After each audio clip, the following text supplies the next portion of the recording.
你可一定要收好了，这可是我们保命的本钱啊！我走了。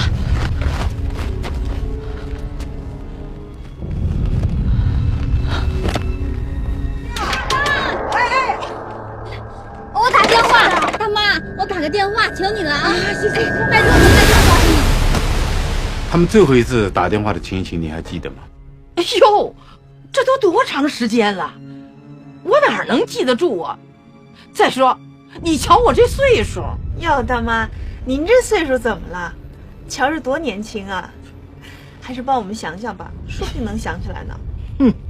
还是这姑娘会说话。冲你这么说啊，我也得好好想想。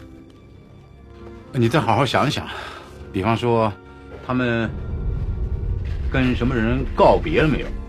有没有说些什么奇怪的话？有没有人打电话来约他们又上什么地方去了？等等，我好像想起点来了，还有个男的。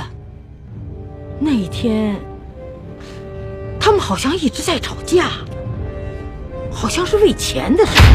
别废话了，你把100万给我们，要不然就免谈。对，100万，1分钱都不能少。到了下午，那俩姑娘又来了，可那男的没来。好，那我们现在就过去。哎，怎么说啊，姐？成了！太好了，太好了！他怎么跟你说的？他说让我们现在就过去，不过只给20万。哎呀，也行20万，一手交钱，一手交货。太好了，太好了！千万别跟小宝说。从那以后，就再没见过这俩姑娘。哎，你们在警校都学了什么？你还有什么要问的吗？大妈，您刚才说的那个男的是什么样啊？一般人也不像什么好人。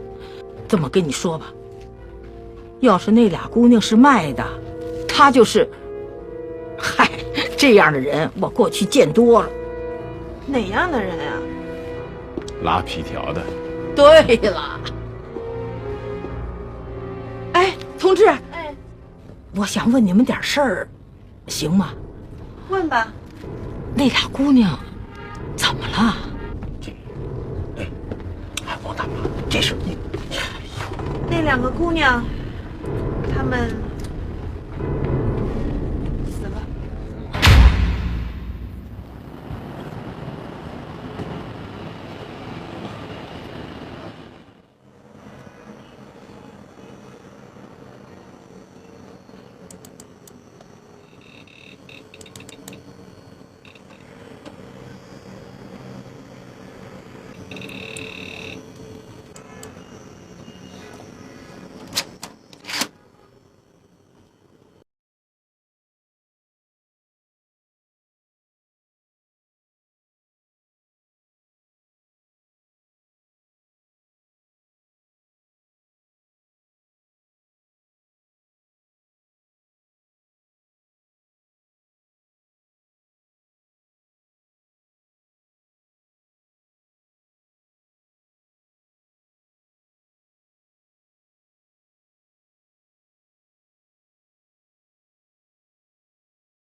你拿着这个，你得马上离开。到了国外以后，你千万不能给我打电话，到时候我会给你打电话的。这什么东西？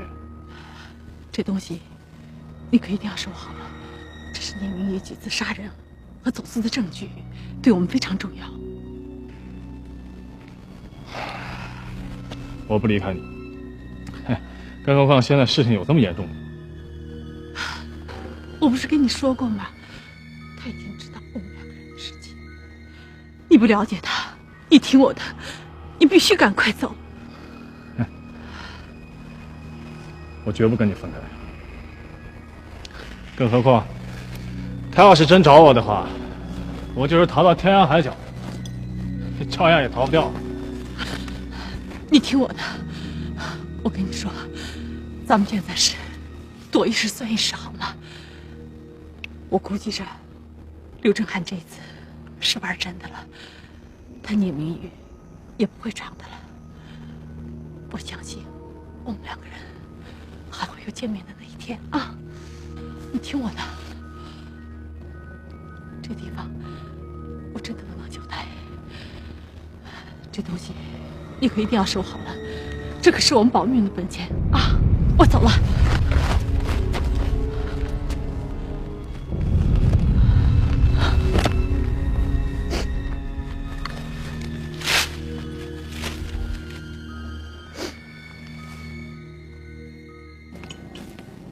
哎呀，伙计，你又来了？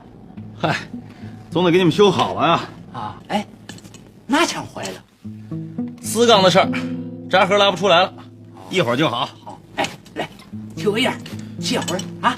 不抽了。那，哎，那咱再进屋，再喝2口，聊聊天儿。啊？行。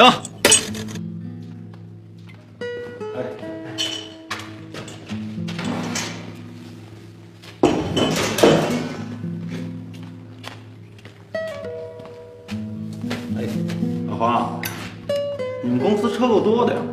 多，切多的时候你没见呢，同时好切啊。这么多车，车库搁得下吗？来回换呗。哎，我也不懂。今天晚上我没事儿，咱好好喝2口，怎么样？行，来喝。哎，我怎么没见着有吉普车呀？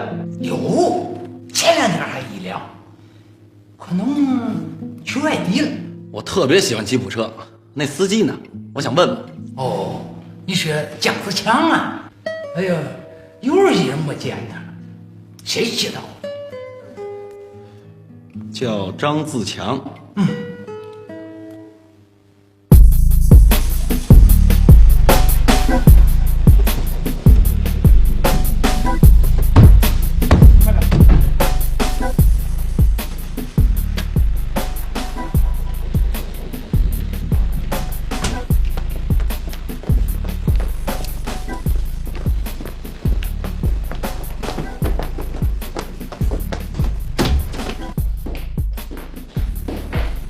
张自强，到了房间坐吧。那你们就先跟他住着，等风声过去以后，张总会来接你们。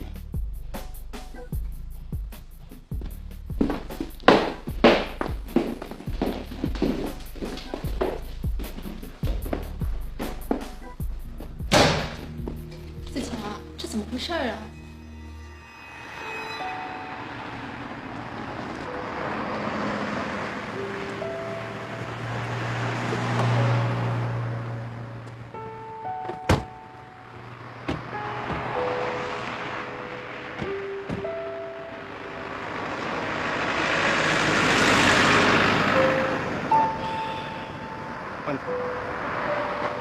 好啊。不过，什么呀？说。您看，这些人也确实跟了您不少年了，确实也替公司做了不少事情。您看，是不是？是什么？是不是没有，没有，绝对没有，只是觉得心里憋得慌。小瑞啊，跟你说句实话吧，其实你我都一样，上了这条船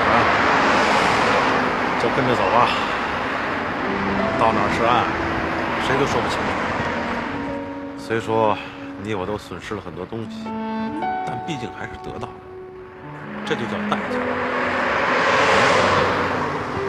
告诉你一个简单的办法，在做一件事情的时候，之前之后少想。这个我懂，只是我觉得您的话没错。好小子，是啊。如果说让我再从头活一遍的话，我肯定要选择普通人的生活。行了，走吧。小白那边还有问题要解决。哎。